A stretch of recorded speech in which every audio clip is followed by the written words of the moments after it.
ایک بھائی نے کوشچن کیا تھا کہ کہتے ہیں میں نے طواف کیا،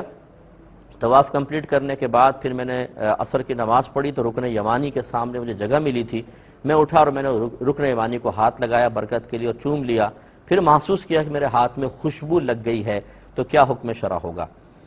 دیکھیں، حالت احرام میں اگر انسان کے جسم پہ اس طرح خوشبو لگے کہ وہ پورے عضو کو گھیر لے،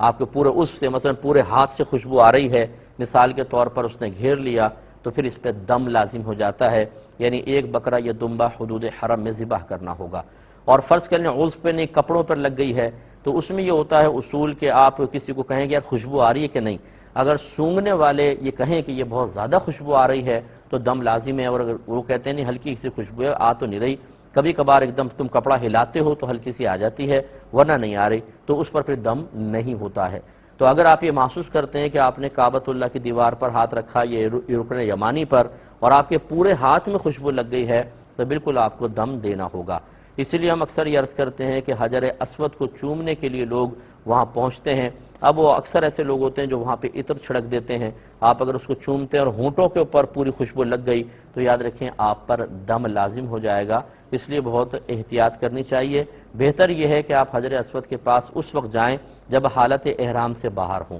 پھر آپ جا کے اس کو چومیں گے بھی تو کوئی مسئلہ نہیں ہوگا۔ ایک بھائی نے کوشچن کیا تھا کہ اگر ہم ایک گائے لے کر آتے ہیں قربانی کے لیے تو کیا اس میں ایک یا دو حصے عقیقے کے شامل کر سکتے ہیں کہ نہیں؟ تو جواب ہے کہ بالکل کر سکتے ہیں، کیونکہ عقیقے اور قربانی دونوں میں مقصود ایک ہی ہوتا ہے کہ جانور کا خون بہا کر اللہ تبارک و تعالیٰ کا قرب حاصل کرنا۔ تو جب مقصد ایک ہے تو یہ دونوں چیزیں ایک جگہ جمع بھی ہو سکتی ہیں، تو لہٰذا اگر کوئی یہ کرنا چاہے کہ 2-3 حصے قربانی کے اور باقی اپنے گھر والوں کا یا بچوں کا عقیقہ کرنا چاہے، ایک حصہ ایک عقیقے کے طور پہ بچے کے لیے آپ استعمال کر سکتے ہیں، تو بالکل وہ آپ کو اجازت ہوگی۔ ایک یہ بھائی نے ابھی کوشچن کیا تھا کہ نظر کا کوئی علاج بتائیں، بعض لوگ یہ لال مرچیں سر پہ گھما کے جلاتے ہیں، اس کا یہ کیا حکم ہے؟ دیکھیں، نظر بد کے علاج کے لیے 3 دفعہ سورہ کوثر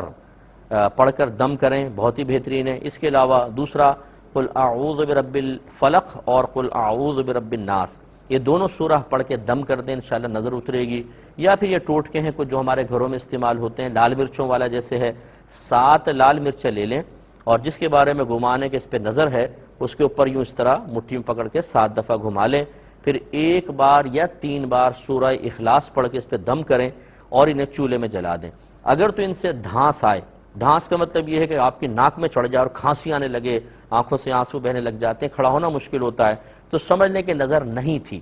آپ کو صرف گمان تھا۔ اور اگر اس میں بالکل دھانس نہ آئے، اب قریب ہو کے کھڑے ہو کے سانس لے رہے ہیں لیکن آپ کی ناک میں کوئی دھانس نہیں آ رہی، تو یہ اس بات کی علامت ہے کہ نظر تھی۔ اس میں بہتر یہ ہے کہ ایک دفعہ ایسے اتار دیں تو ایک اور دفعہ اتار لیں کہ دھانس آنی چاہیے تاکہ اچھی طریقے سے نظر اتر جائے۔ پہلی مرتبہ مسئلہ نہیں آئی تو ایک اور دفعہ جلا لیں، پھر دوبارہ اسی طرح گھما کے تاکہ دھانس آ جائے، تو اس بات کی علامت ہے کہ نظر بالکل اتر چکی ہے۔ اور یہ ہمارا بھی ہمارے گھروں میں یہ رائج طریقہ ہے، یہ ٹوٹکا ہم نے دیکھا ہے۔ اور چونکہ یہ علاج کی صورت ہے، بعض لوگ کہتے ہیں کہ جی اس میں لال مرچوں کو جلانا لازم آ رہا ہے، دیکھیں ارے بھائی آپ جب کھاتے ہیں تب بھی تو آپ کے پیٹ میں جا کے غذا کا بہت سارا حصہ نالیوں میں بہتا ہے، تو کیا کھانا پینا چھوڑ دیں؟ جب ہم اپنے فائدے کے لیے کوئی چیز استعمال کرتے ہیں تو اللہ تعالیٰ نے خود قرآن میں ہمیں اجازت دے دی ہے کہ هو الذی خلق لکم ما فی الارض جمیعا، اللہ تبارک و تعالیٰ نے زمین میں جو کچھ ہے سب کا سب تمہارے نفع کے لیے پیدا کیا ہے، تو ہم اپنے نفع کے لیے اس کو جلا رہے ہیں، اس میں کوئی حرج نہیں ہے۔ پیٹرول بھی جلتا ہے تو گاڑی چلتی ہے،